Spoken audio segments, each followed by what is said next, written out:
കർത്താവേ, നിൻ്റെ ഉന്നതമായ നാമത്തിന് സ്വസ്ഥം ചെയ്യുന്നു. ഇന്ന് വേദനിക്കുന്ന ഓരോ മക്കളെയും ഞാൻ ഇപ്പോഴത്തെ പ്രഭാതത്തിലെ അങ്ങയുടെ കൈകളിൽ ഏൽപ്പിക്കുന്ന ഈശോയെ, തങ്ങളുടെ കഴിവുകൾ കൊണ്ട് ഇനി ഞങ്ങൾ തനിക്ക് രക്ഷയില്ല, ദൈവം നേരിട്ട് ഇറങ്ങി വന്നാലേ ഞങ്ങളിന് രക്ഷപ്പെടൂ, അമ്മേ അത്ഭുതം പ്രവർത്തിക്കണമേ. അങ്ങനെ കരഞ്ഞ് പറഞ്ഞ് പ്രാർത്ഥിക്കുന്നവരുണ്ട്, ഇന്നലെ പ്രാർത്ഥന കിടന്നവരുണ്ട്, ദീർഘനിശ്വാസത്തിൽ ഉറങ്ങാൻ പോകുന്ന മുമ്പ് ഇങ്ങനെ പറഞ്ഞ് കിടന്നവരുമുണ്ട്.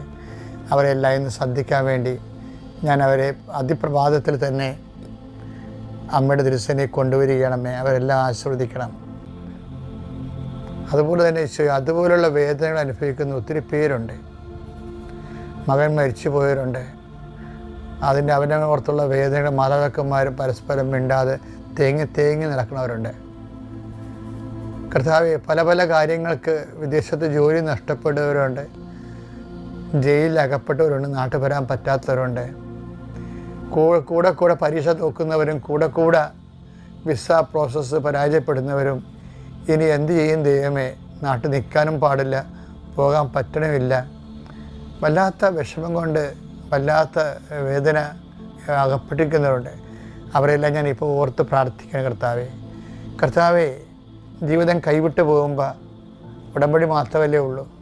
കാര്യം ഉടമ്പടി മാത്രമാണ് നോട്ട് ബൈ മെറിറ്റിൽ വർക്ക് ചെയ്യുന്നത്. എൻ്റെ കഴിവ് കൊണ്ടല്ല, എൻ്റെ കൃപ കൊണ്ടാണെന്ന്. ആ വാഗ്ദാനത്തിൻ്റെ വാതിലാണ് കർത്താവ്. നീ എല്ലാ മനുഷ്യരുടെയും എല്ലാ വാതിലും അടയുമ്പോൾ വാഗ്ദാനം നിൻ്റെ വാതിലെ, നിൻ്റെ കഴിവ് കൊണ്ടല്ല, എൻ്റെ കൃപ കൊണ്ടാണെന്ന് പറയുന്ന വാതിൽ കൃപയുടെ വാതിലാണ്. നീ യേശുക്രിസ്തുവിനെ തുറന്നു വെച്ച മാതാവിൻ്റെ മധ്യസ്ഥത്തിലെ യേശുവിനോടുകൂടി തുറന്നു വെച്ച വാതിൽ, അനുഗ്രഹത്തിൻ്റെ ആശ്വാസത്തിൻ്റെ വാതിൽ എല്ലാവർക്കും തുറന്നു കൊടുക്കുന്ന കർത്താവെ, ഇന്നത്തെ പ്രാർത്ഥനയിൽ പങ്കെടുക്കുന്ന ഓരോ കുടുംബവും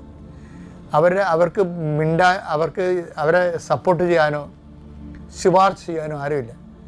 ശുപാർശയും കൊണ്ട് വരുമ്പോൾ അതിനേക്കാൾ വലിയ ശുപാർശയും കൊണ്ട് വന്ന് അവർക്ക് അവരുടെ ഈ കിട്ടേണ്ടത് നഷ്ടപ്പെടുകയും നിസ്സഹായം നിൽക്കുകയും ഈ ജീവിതം എന്തിനു തന്നു എന്ന് പോലും ചിന്തിക്കുന്ന സാധാരണ സങ്കടപ്പെടുന്ന മനുഷ്യരുണ്ട്. അവിടെ കൂടെ നിന്നുകൊണ്ട് കർത്താവെ ഞാൻ പ്രാർത്ഥിക്കുന്നു. ജീവിക്കാനുള്ള മാർഗത്തിന് വേണ്ടി അലയുന്നവരെ, മേലുഗതിക്ക് വേണ്ടി പരക്കം പായുന്നവർ, അവിടെ എല്ലാം കൂടെ നീ ഉണ്ടാകണമേ. അമ്മേ, നിൻ്റെ മധ്യസ്ഥം ഉണ്ടാകണമേ.